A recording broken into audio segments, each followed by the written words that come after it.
Hello students, you are welcome to the class AEA 308 class, Principle of Farm Management. The topic of our discussion will be on topic 4, that is literate versus illiterate farmers in farm management and farm input management.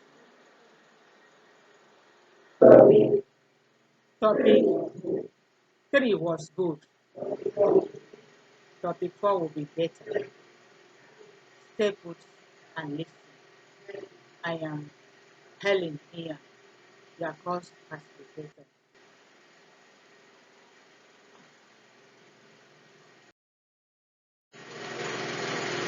You're welcome back. The topic of our discussion today will be on literate versus illiterate farmers in farm management and the farm input management. In this lesson, we will look at the issues of literate and illiterate farmers and their implication in carrying out farm management functions. We will define land. We will also discuss the characteristics of land and management practice of land. In this lesson, emphasis will also be on capital, characteristics of capital, sources and importance of capital. Our discussion will also be on labor resources. Under labor resources, we should look at the meaning of labor and sources of labor supply. Other areas include efficiency of labor, measurement of labor, and division of labor. Objectives of the lesson. By the end of this lesson, we'll be able to state the meaning of illiterate farmer, explain who is a literate farmer, list the characteristics of Nigerian agriculture, discuss the implication of farmers on education, on farm management function, define land resources, list the characteristics of land, describe land management practices, explain why there is variability in land costs, define farm capital resources, list the characteristics of capital resources, describe the types of capital available on farm, identify the resources of capital available to farmers.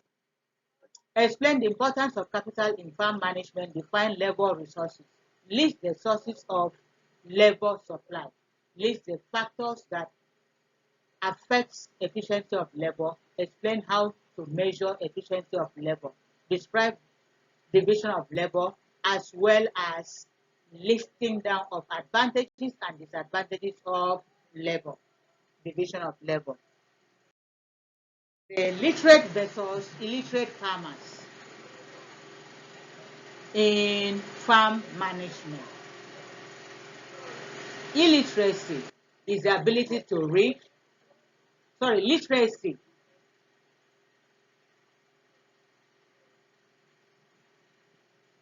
Illiteracy is the inability to read or write. Illiterate farmers, therefore, can neither read nor write. On the other hand, literacy refers to ability to read, write, and decode symbolic representation in order to ease communication between communicators, irrespective of the distance. It is the acquisition of literacy skills that gives people real share of Western education. Literacy limits Literacy limited to reading, writing, and numeracy is generally regarded as traditional literacy. It is the most common or orthodox form of literacy. As a rule, any farmer who attends school and obtains a minimum qualification of primary school certificate or its equivalent may be regarded as a literate farmer. That means he or she is able to write, read, and decode symbolic representation. look at the characteristics of Nigerian agriculture. Farming, which is regarded as the act of tending crops and rearing animals, is a major occupation of most rural communities in Nigeria. The following are the major characteristics of agriculture in Nigeria. So let us look at this high level of illiteracy.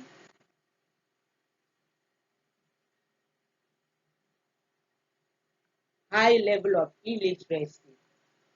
In Nigeria, agriculture is characterized by high level of illiteracy.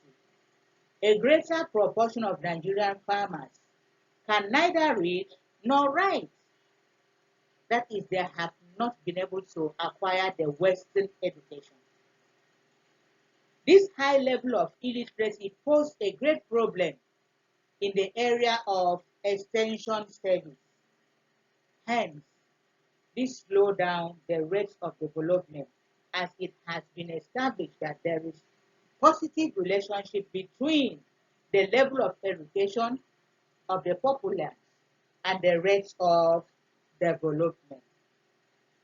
So illiteracy affects the adoption of new innovations and new technologies. The next one is small farm size.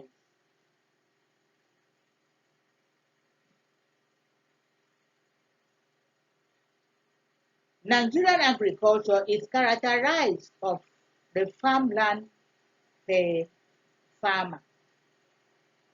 Over 70% of Nigerian farmers have an average farm holdings of less than 5 acres. That means any farm less than 5 acres is a subsistence farming. This is called subsistence agriculture. With the small nature of farm holdings, farmers can only produce for themselves and the family consumption with little for the market. Apart from the small size of farm holdings, farmers equally engage in planting of many crops depending on the needs of the family. That is mixed cropping.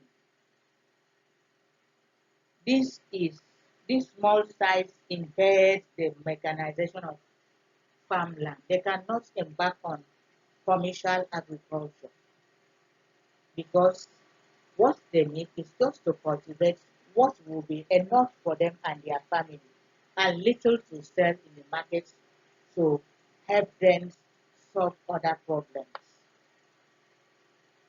The next one here is fragmentation of farmland. It is a common practice in Nigeria for farmers to own up to 3 or more farmlands.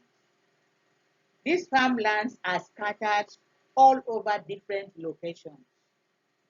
A typical Nigerian family may have an early yam and rice plot in Fadama, grains and late yam in upland. So you can see it is fragmented and scattered all over the nation. And this also hinder mechanized agriculture. Poor technology. Nigerian agriculture is characterized by poor technology. Nigerian agriculture is characterized by the use of crude implements. Most Nigerian farmers depend on the use of hoe and cutlass to cultivate their farmland. Farm mechanization is still largely restricted to government farms and some few wealthy individuals who can afford it.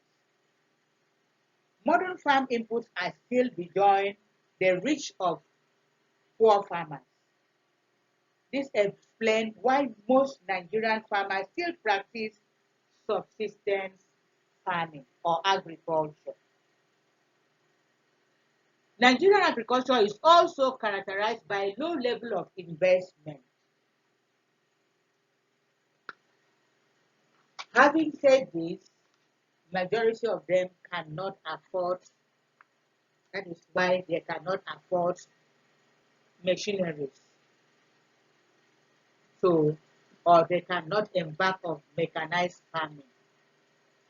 So low level of investment is one of the major characteristics of subsistence agriculture. Traditional farmers depend mostly on family level, crude implements, and little saving at their disposal to produce. Due to their high level of illiteracy, most of them have no access to formal credit institutions. Yes, they don't even know how to go about it because they cannot read and write. To compound the situation, little credit available to them often diverted to non-farm uses. Some of them, once they have the little money down, the next thing they want to do is to marry many wives so that they will help them in cultivation of their land. That is what they do. Nigerian agriculture is also characterized by low level of output. The small size of traditional farm, coupled with poor technology and low level of inputs, collectively contributed to the low level of production output because they can't access all these machineries or new proof or improved technology. Their production also will be low because they use hoe and cutlass for cultivation. Farmers produce mainly for domestic use and little to export or sell in the local markets. Farmers' output is subject to its farm size, and we know that their farm size are relatively very small. It's subject to family labor, as they embark on family labors are the source of their labors, and the type of farm implements they use, which is crude implements. Since most farmers are poor, the level of investment in agricultural production is generally low, and therefore their outputs will be equally low as well. Let us also look at literacy on farm management.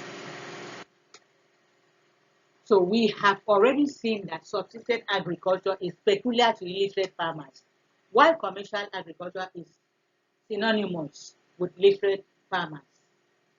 Most of our discussion could best be applicable to commercial farmers, where profit is ultimate goal of farm enterprise. So some of the effects of illiteracy on farm management includes the following: the small farm holdings. These small farm holdings pose serious problems in farm management in areas of determining the level of production, farm labor to employ, and farm inputs to use. Also, it is also characterized by low level of technology and dependency on traditional method of farming. So modern commercial agriculture demands the use of modern farm inputs and new technology. For farm plan and decision to work perfectly well, modern method of farming must be adopted. But illiterate farmer cannot adopt this. Most illiterate farmers do not want to take any costly risks and therefore do not put their savings in long-term investments such as plantation agriculture. As let's have maybe citrus plantation, oil palm plantation, that those ones are long-term investments. They may not. What they want is just yearly supply of food for their costs. They will now this will affect decision on how to select the best combination of activities to produce the food supply and cash income needed to cover essential household needs. That's what they want. Just we want to produce food crops just so that it will help us to feed our families, solve our needs. So illiterate farmers produce mainly for their families use only and only little for sale. This has serious effects on the volume of farm products for sale and even the type of farm products to produce.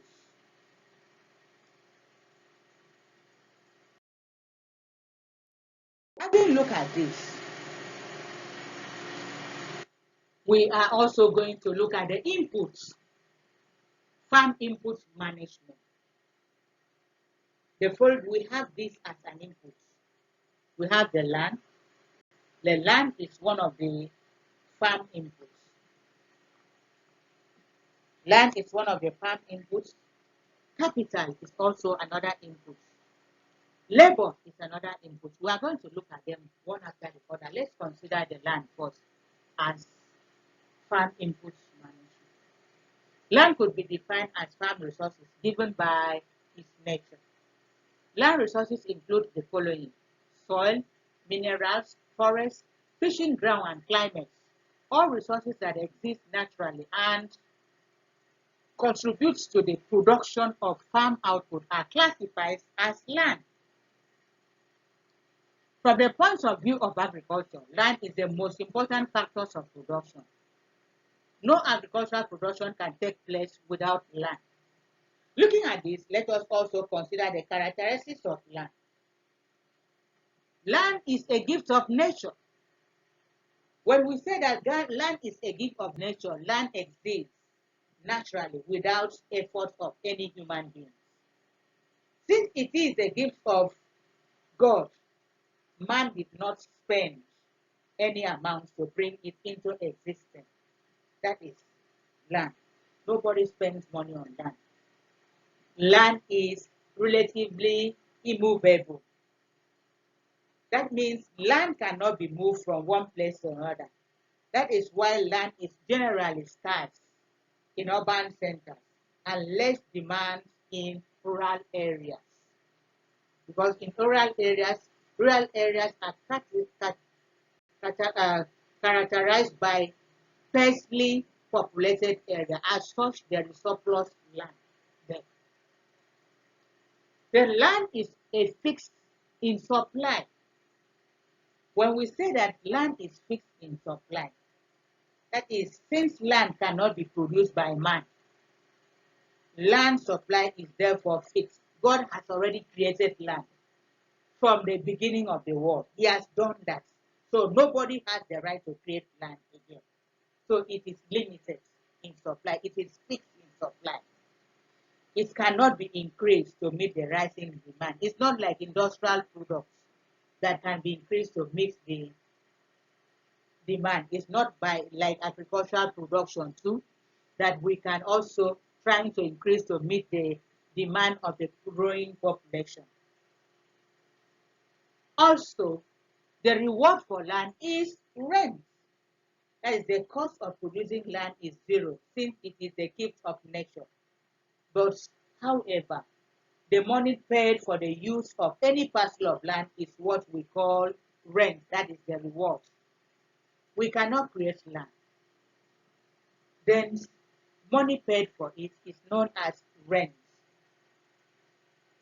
Land value varies according to locations, like what we said.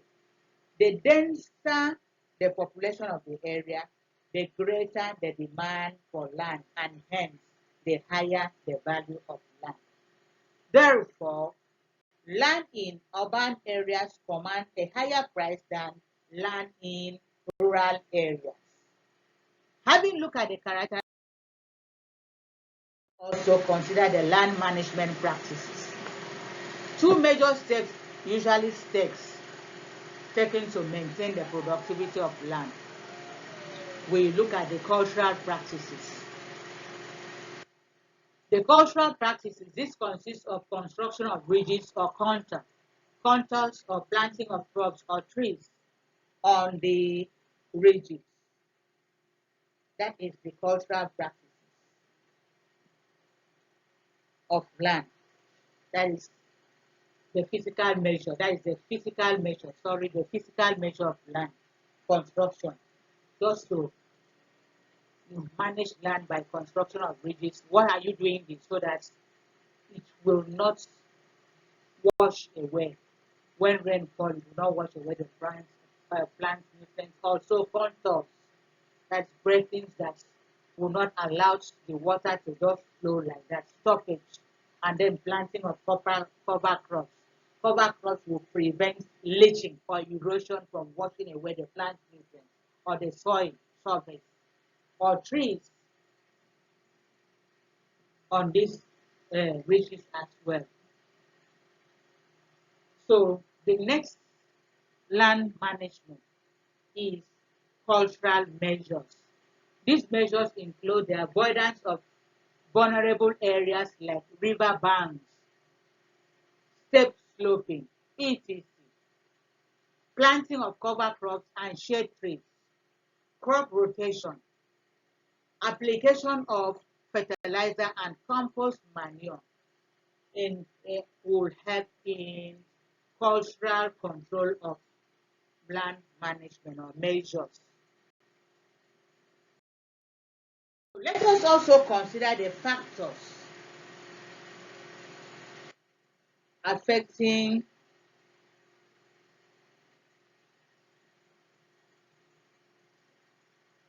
factors affecting productivity of land.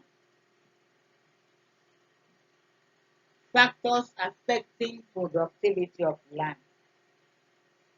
These factors include the climatic conditions of each area, especially rainfall distribution. We all know.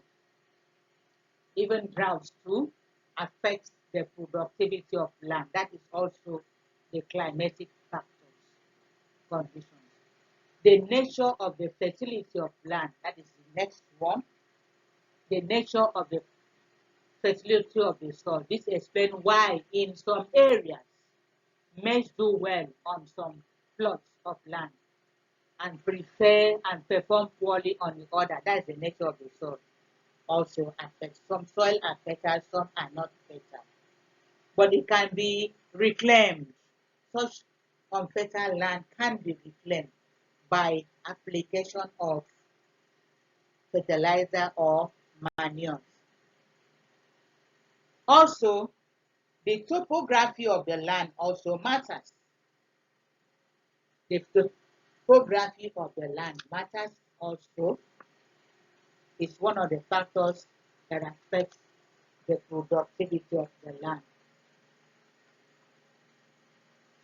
That is the way the land is situated and how it is. Some will lay in a slopy areas, a rugged areas, and all this and that. So then the cultural practices of the people in that land also. All this bush burning at a point, the productivity of the land will also replenish, or sorry, will deplete. As such, bush burning, it will not only depleting the product, the microorganisms that will help to enrich the soil will all die, will no longer be there in bush burning system, areas that practice bush burning. Then the quantity and quality of the resources applied also affects the productivity of the land. The quality and the quantity of resources, otherwise has to do with inputs, fertilizer, organic manure, and all this and that. This one also has to do with affects the productivity of the land as well. Either it increases the productivity of the land or it reduces it. The position of the areas in relation to the market for products. All these things are factors affecting the productivity of the land.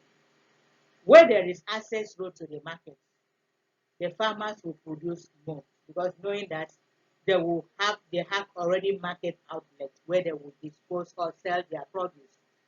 But where there is no access roads from the points of production to the market, the farmers may not really produce more because they will know and they will only cultivate what they will use for their farm families for consumption and then sell little. Then all these factors affect farmers' decision on what to produce and farming system to adopt. This is why we have variation in livestock and crop production across the country.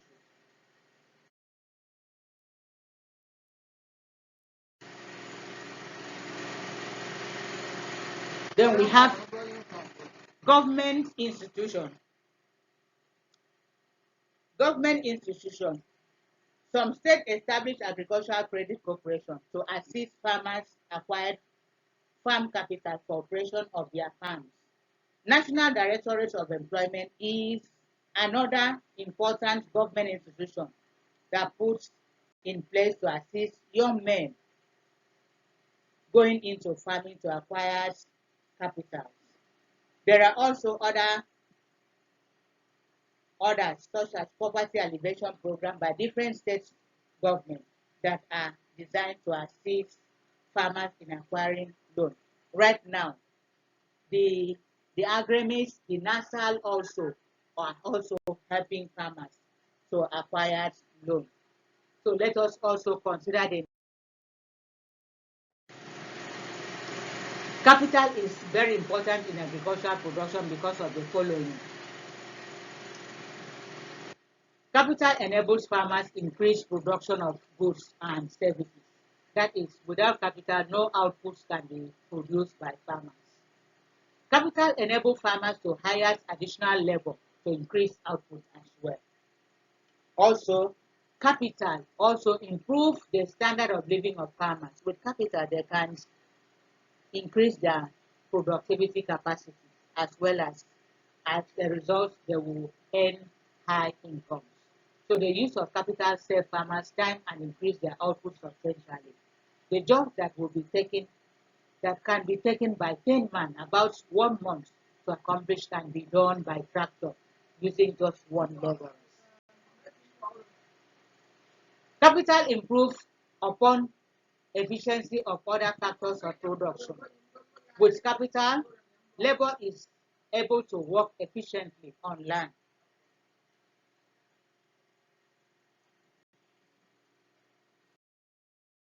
Let us also look at labor. Labor is another factor of production. We are going to consider labor as a factor of production also. Labor may be defined as all human effort, which may be physical, mental, skilled, or unskilled, used in the production processes. Labor as a factor of production involves human beings. The reward for the use of labor are wages and salaries. Labor in combination with other factors of production is utilized to produce products. Labor is almost the most difficult among the factors of production to deal with because it involves man. You know, human beings are inherently erratic. You cannot really underrate them. So in agriculture, skilled workers include farm managers, extension officers, horticulturists, agronomists, animal scientists, and so on, while unskilled laborers perform generally services such as attendants, gardeners, and messengers. Farm manager is interested in both the quantity and quality of labor. The quantity of labor refers to the total supply of labor, while the quality of labor determines its efficiency, that is the skilled labor, that those are the ones that will determine the efficiency. Also, let us consider the characteristics of labor. Labor varies in quality from one person to the other. That is to say, no two individuals have equal productive ability. Labor can be classified into productive and non-productive. Productive labors refer to any human effort that could change the form of raw materials, thereby creating utility of them. While non-productive labor are those that engage in handling goods that were already produced. So that means we have the specialized laborers, professionals, and non-professionals. Number two, labor is that it is perishable.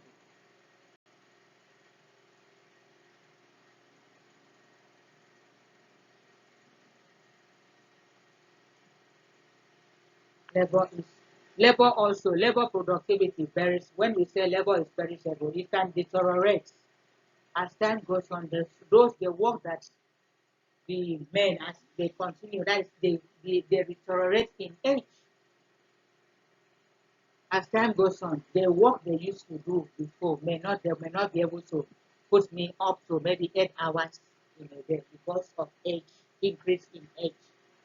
Labor productivity varies with time because of age and length of working.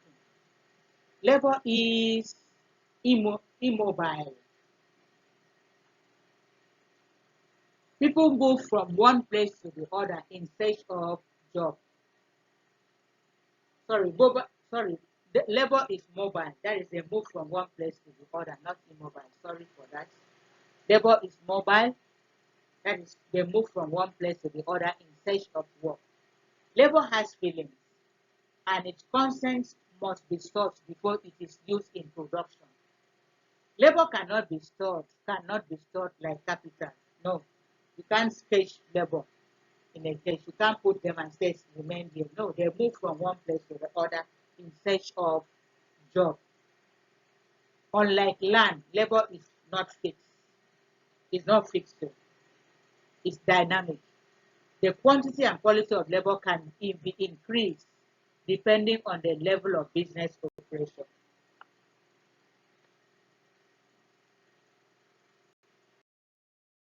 Consider the labor supply. The supply, the supply labor will be discussed under this type of labor available and source of labor supply. Number one, we have the types of labor.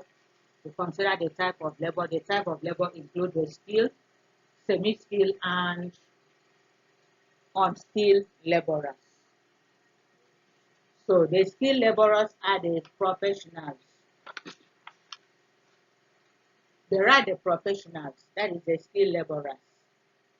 They involve the use of mental effort in carrying out productive activities. Those are the skilled. This group of workers are those with high educational qualifications. Examples of them are agricultural officers, engineers, lawyers, doctors, accountants, and so on. They are the professionals. Then we have the semi-skilled laborers. This type of labor involves the combination of both physical and mental effort in carrying out productive activities. It includes workers with little education or training. They perform such work as clerical jobs, typists, and also serve as middle-level manpower. Then the unskilled labors. This involves those workers with no education who use physical energy in carrying out their production activities. So the categories of workers include messengers, cleaners, security guards, and others that do not require mental effort to perform. Let us also consider the sources of labor. So under the sources of labor, we have the family labor. These are the labors used by the family only. The hired or paid laborers. These are the laborers that are employed to be paid. The hired laborers can be in so many groups. That is the family labors. When we talk about the family labor, we are talking about in case of the peasant society, peasant farmers. Peasant society, laborers is provided by the farmer and his family. And this is one of the reasons for having many wives, so as to help on the farm. As farmers, so many of them, once the money enters their hand, the next thing they want, instead of them to use it to increase their productive capacity, they will go and marry wife, so that the wife will bear children, so that you will have a lot of laborers to help them in working in the farm. So the size and type of the farm also depends on the number of the people in the family. So hired labor, these are laborers employed for wages. It may be permanent or casual laborers. Also, exchange or communal labor. This is a type of laborers operates for mutual benefits. Occasionally, there is a communal labor before advance of higher labors. This one, what they did is they form a group, a kind of a cooperative or a community. They will now gather, maybe make themselves also 5, 10, and then you come and wait in my farm this today. Tomorrow we go to another person's farm, and that is how they contribute until they go around all the members' farm. So usually wages is determined by the type of labors of farm operation and background. So, and then we are going to look at the labor supply. What are the factors affecting this labor supply? We have the total population. Total population of that area affects the labor supply also. Any area that is densely populated, that means the labor to supply will be scarce. Also, when it is highly populated, there will be a lot of people looking for jobs, especially in urban areas. You have so many of them in urban areas, roaming the streets looking for jobs. The proportion of population that is available for employment also matters. This proportion of people roaming the streets, are they really available for employment? You know, some people may be there, no joblessly, but they don't want job. They prefer to just sit down and be phone fed. The number of hours worked by each person also per year is also one of the factors affecting labor supply. Then the level of economic activities of the areas. Then because there are some laborers that may not be able to carry out farm operation, you can see, and others be gainfully employed. Also, let us look at the efficiency of labor. What is efficiency of labor? We have to look at the definition. Labor efficiency is the ability to achieve a greater output in a shorter period of time and without any reduction in quality of the work. In other words, efficiency of labor refers to the ability to increase productivity per man employed. Then, having seen the definition of efficiency of labor, let us also consider the factors affecting the labor efficiency. So we'll consider the factors affecting the labor efficiency. Number one here is the climatic factors. This is an important factor in agricultural production. It influences the willingness to work. Extreme temperature or high humidity are not conducive to work. When the temperature is very high, the laborers may not want to work.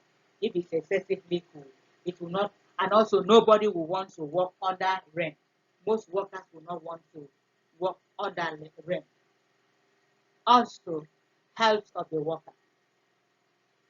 Health of the worker. The efficiency of worker is closely related to the state of his health condition, which in turn depends on his being adequately fed, clothed, and housed. Then peace of mind. Anxiety is detrimental to efficiency of labor. A social society scheme relieves people for worry about the future by providing for them the time of sickness, unemployment, and old age. All these things also affect them. So whatever situation that can cause anxiety, fear, and unrest in the mind of farmers will affect their performance or productivity. Also, the working condition. That means if you, as a farm manager, if you need a high performance of the workers, you must make the working condition conducive for the workers to work. So the general condition under which people work can influence the efficiency of labor. For workers to put in to be efficient in performance of their duties will require motivation and encouragement. That's a conducive working environment. When their workers perform well, and motivate them, praise them, and encourage them to work better. It also requires regular payment of their wages and salaries as at when due. No worker will be happy to work 1 month, no payment, 2 months, the third month, some of them will not want to continue working again. So that is why so many workers leave their place of work to look for another job elsewhere. Education and training also matters. This factor has three aspects in education. You have the general education, also technical education, as well as training on the job. All this one, the general education is the one that the Western education. Technical education are these ones that you give them a specialist on their area. They specialize on a particular aspect. Training on the job is the in-service training. So all these things will help the people, the farmers or laborers to be effective and deliver their duty efficiently. So efficiency of other factors also, efficiency of other factors. We'll consider the efficiency of other factors also matters in work. That the productivity of labor will increase if the quality of other factors are high. The more fertile the land, the greater will be the output per man. Yes, if they know, this land is always very fertile, let me just try, and other things being equal. The nature of the farm layout, how crops and livestock are combined, influence labor utilization from day to day and from season to season. Fragmented fields and more power layouts can result in an inefficient use of labor. Management and supervision. Management and supervision of labor also has a greater effect on productivity of labor. So the way labor is managed and supervised makes a given supply of labor more effective on one farm than the other. So other factors are the ways workload is planned, the type of incentive given or the wage rate paid. So let us also look at the management and supervision of labor. There are many methods. Another, what we need to do is another management and supervision of labor. So other ways, there are many methods here of measuring labor efficiency. Realistic assessment of labor are used. Most must take care of family labor, valued at current wage rates. If an adult man works on the farm for a whole day, is valued as one man day, and others. So others ways of workload also is planned. The type of incentive given and wages paid to the workers also activities. So when we talk about the management of labors, we are talking about the methods in which how labors are measured. So taking for example, if an adult man works on the farm for the whole day, it is valued as one man day. If it is an adult woman, it is valued as 2/3 of one man day, and children are valued as 1/3 of one man day. So the following are the methods of measuring labor and machine efficiency. We have observation. By observation. So observation, that is by observation, you can compare known optimum efficiency with performance on the farm. Balance of seasonal labor requirements on the farm is an aspect which can pinpoint local workers in the use of land. Calculating capital also. Cost per acre. This is not a reliable method but quick to measure. It is quick to measure the efficiency of productivities. And also the labor efficiency index. This method compares the calculated man days requirements of farming system with the actual man days. We're also going to consider the steps used in calculation of labor efficiency as follows.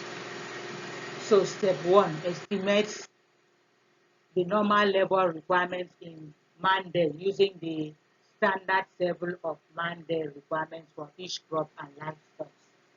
Step 2, find that is 15 to 20% of this total man day requirements that is devoted to work of the general nature.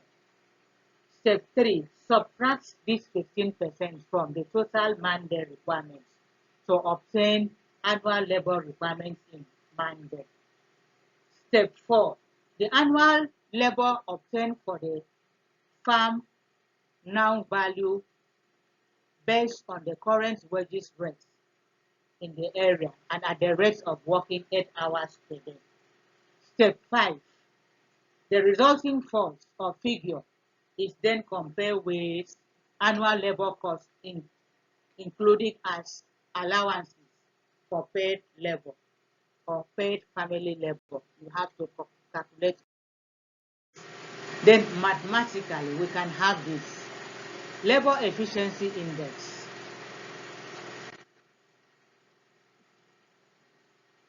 is equal to estimated man day all over actual man day times 100 over 1.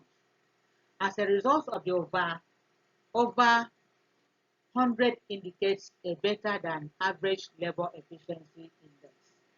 Then also let us consider division of labor. The first stage in division of labor occurs when one began to specialize in particular crafts instead of doing everything for themselves.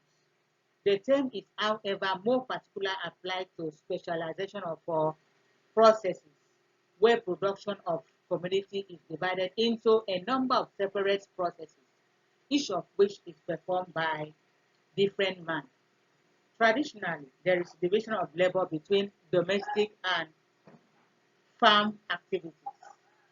Subsistence crops, which require little work, are looked after by women, while the cash crops, which require more work or more effort, are usually looked after by men. So, women are predominant in food crops production, while men engage more on cash crop production, which requires more attention. Okay, sorry, advantages of division of labor. Man acquire greater skill when they specialize in a single operation. It reduces the waste of time that occur when man has to change from one process to another. It also paves way for the introduction of machineries. Disadvantages of division of labor are as follows. He works because more monotonous. The work becomes so much monotonous, that is, become boring. Decline in craftsmanship also occur, and specialized find it more difficult to obtain work. That is, when you specialize in a particular work, you may not be able to function in anything outside your field of specialization. The extent to which division of labor can be carried out is limited by extent of market for the commodity. You have to do this, so in real-time facilitation we'll discuss on it. What is the first one? 1A here, what is labor? 1B, discuss the supply of labor, stressing its characteristics as a factor of production. 2A, what is labor efficiency? 2B, list and discuss any 5 factors that influence efficiency of labor.